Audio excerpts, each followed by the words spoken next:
ഇതാണ് outdoor unit. Jio air ഫൈബറിൻ്റെ outdoor യൂണിറ്റാണ് ഈ കാണുന്നത്.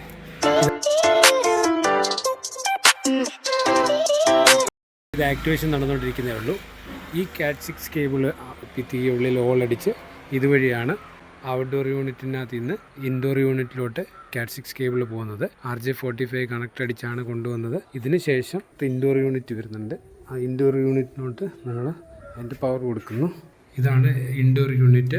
ഇൻഡോർ യൂണിറ്റിൻ്റെ POI ഉണ്ട്. ഈ POI സ്വിച്ചിലാണ് ഇതിൻ്റെ കാറ്റ് 6ൻ്റെ ഔട്ട്ഡോർ യൂണിറ്റിൽ നിന്ന് വരുന്ന കേബിൾ കണക്ഷൻ. ഇതാണ് POI. ഇതാണ് ഈ POI സ്വിച്ചിലാണ് കാറ്റ് 6 കേബിൾ ഔട്ട്ഡോർ യൂണിറ്റിൽ നിന്ന് വരുന്നത്. Wi-Fi 6 റൗട്ടർ ജിയോ എയർ ഫൈബറിന് 2000 സ്ക്വയർ ഫീറ്റ് പവർ ഉള്ളതാണ്. ഇതിൻ്റെ പവർ കോഡാണ് ഈ കാണുന്നത്. ഈ POI സ്വിച്ചിൽ നിന്ന് വരുന്നത് ഔട്ട്ഡോർ യൂണിറ്റിൽ നിന്ന് വരുന്ന കാറ്റ് 6 കേബിൾ. ഈ കേബിളിൻ്റെ അറ്റത്താണ് ഒരു RJ45 കണക്ടർ വരുന്നത്. ഈ കണക്ടറാണ് POI സ്വിച്ചിന് വരുന്നത്. ആൻഡ്രോയിഡ് ബോക്സ് ഉണ്ട്, അവിടെയാണ് TV ഇരിക്കുക. പത്തനംതിട്ട ഡിസ്ട്രിക്റ്റിലെ ചന്ദനപ്പള്ളി കൈപ്പട്ടൂർ റോഡാണ്.